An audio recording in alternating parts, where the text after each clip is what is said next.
Hi guys, so I thought that this time I would do a voiceover.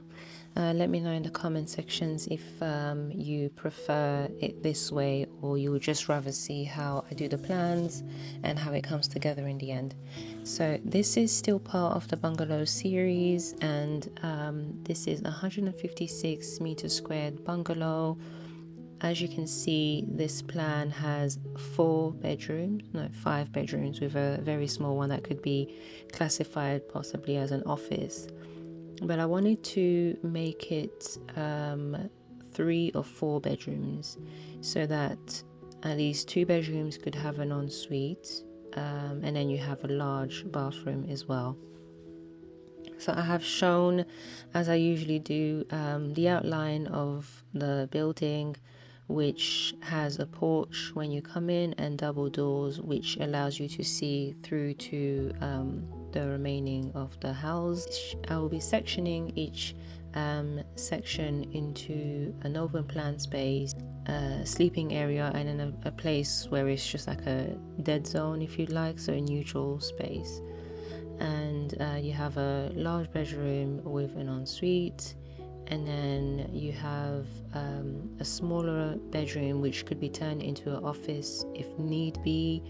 The utility space is made larger, which you can access through the kitchen, and then that space that has now become that neutral zone has a WC and also becomes a cloakroom where you can hang your coats and so forth.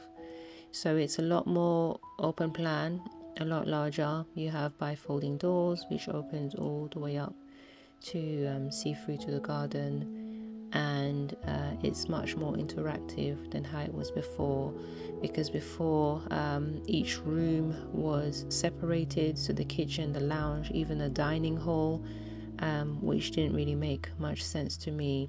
But I think in terms of space this works a bit better, because you have larger rooms, each room with an ensuite, and then you have the extra bedroom which would have a shower as well, or a bath that is separated in case anyone wanted to use that for a guest bedroom as well.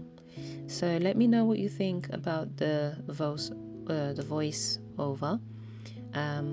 If this is more interactive, I will start doing these as well, and then just finalize the plans with the areas so that you see how big each room is.